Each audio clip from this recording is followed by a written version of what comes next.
সাদিয়ানি পক্ষ তারা গত রাতে 3:20 সময় টঙ্গীর ময়দানে অবস্থানরত আমাদের দাওয়াত তবলিগের শুরাই নিজামের সাথীদের উপরে অতর্কিত হামলা করে অসংখ্য সাথীকে তারা পঙ্গু করে ফেলে, আহত করে ফেলে এবং 2 থেকে 3 জন নিশ্চিত, এবং এখনো পর্যন্ত আমরা সন্দিহান যে মাঠে ঢুকতে পারলে আমরা জানতে পারবো আমাদের সাথী প্রকৃতপক্ষে কয়জন নিহত হয়েছে। প্রিয় সাংবাদিক ভাইরা, আপনারা জানেন দাওয়াত তবলিগের মধ্যে একটি বিভক্তির কথা আপনারা শুনে আসছেন। এই বিভক্তিটা মূলত আমাদের দেশের নয়, এই বিভক্তিটা হলো হিন্দুস্তানের, ভারতের।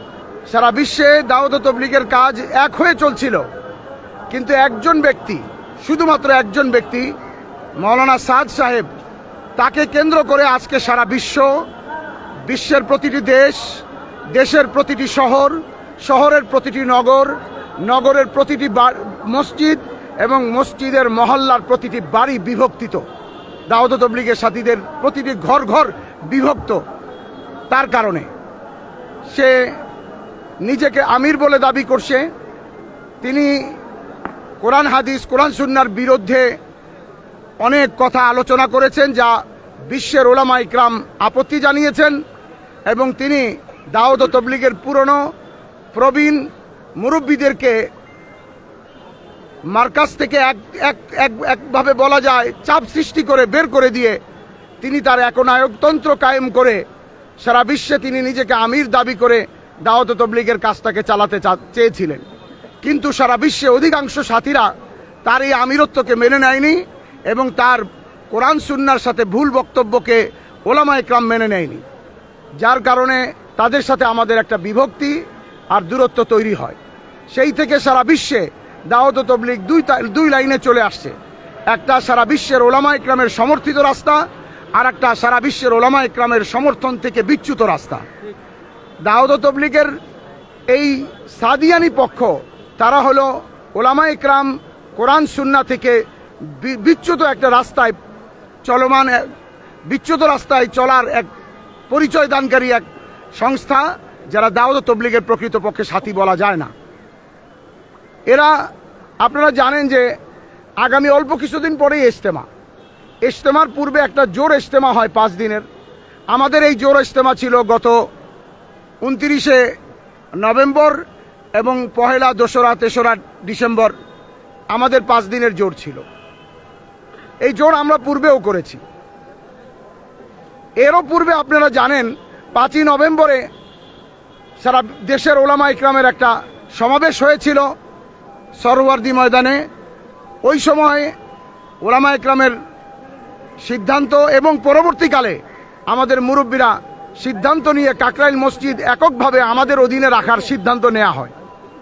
কিন্তু প্রশাসনিকভাবে সরকার চিন্তা করে যে তাতে একটা বিশৃঙ্খলা হবে, মারামারি হবে।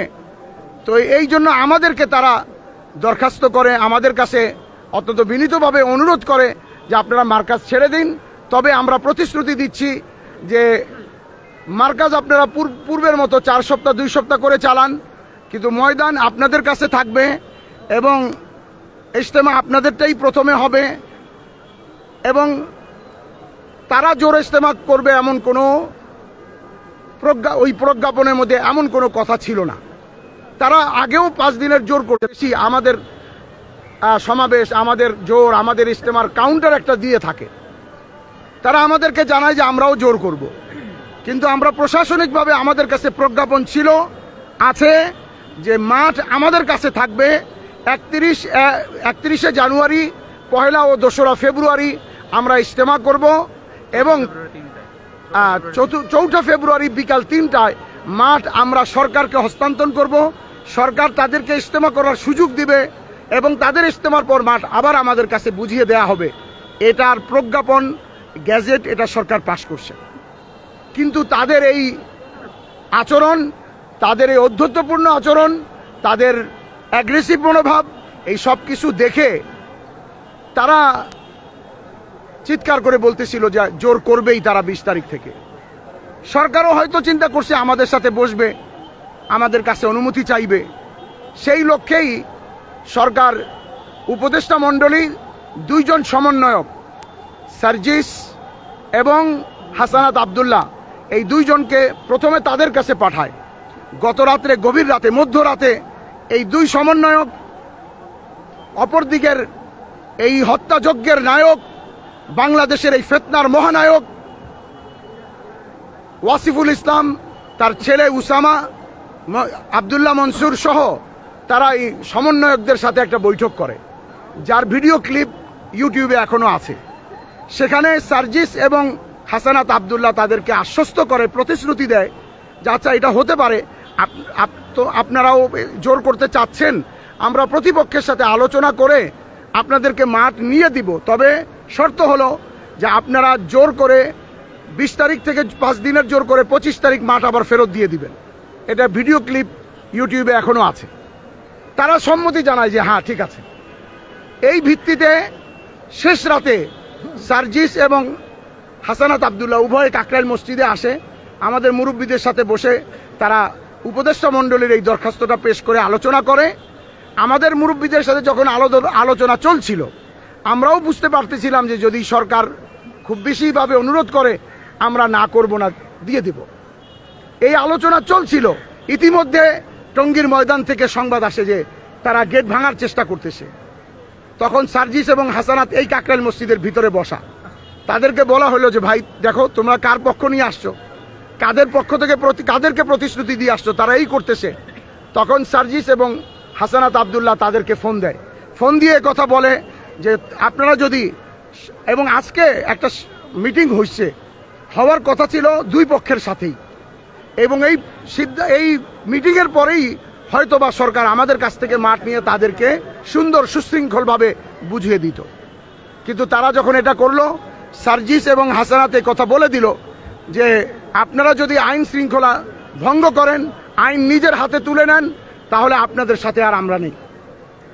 একটু পরেই জানতে পারি, আমাদের মুরব্বীরা জানতে পারেন যে আমাদের সাথীদেরকে ময়দানে ঢুকে শুধু মারা হচ্ছে তাই না, এভাবে কোনো কুকুরকে মারা হয় না, এভাবে কোনো পশুকে মারা হয় না, এইভাবে তারা মারছে। আমাদের মসজিদে এখন 4 তলায় আহতরা আছে। আমরা ঢাকা মেডিকেল থেকে এইমাত্র আসলাম। ঢাকা মেডিকেলে এখন 40 জনের মতো আহত রোগী খুব মুমূর্ষ অবস্থায় আসে। একজনের লাশ আপনারা থাকতে থাকতে হয়তো চলে আসবে, এবং আরও রোগী বাংলাদেশ হসপিটাল, উত্তরায়, টঙ্গী, আহসানুল্লাহ মাস্টার হসপিটালে, বিভিন্ন জায়গায় আমাদের শত শত আহত সাথী রয়ে গেছে। যখন হাসানাত আব্দুল্লাহ এবং সার্জিস তারা এই কাণ্ড দেখলেন, দেখে তারাও হতভম্ব হয়ে গেলেন, কিংকর্তব্য বিমূঢ় হয়ে বললেন, এবং তারাও, তাদের চোখেও পানি চলে আসলো, এটা কি করলো, আমরা কার পক্ষ নিয়ে আসলাম, কার কথা বলতে আসলাম। আমি আপনাদের নাম বলবো না, সরকারি পর্যায়ের লোক আমাদেরকে এই কথা পর্যন্ত বলছে, আপনারা এদের সাথে 6 বছর চলছেন কিভাবে।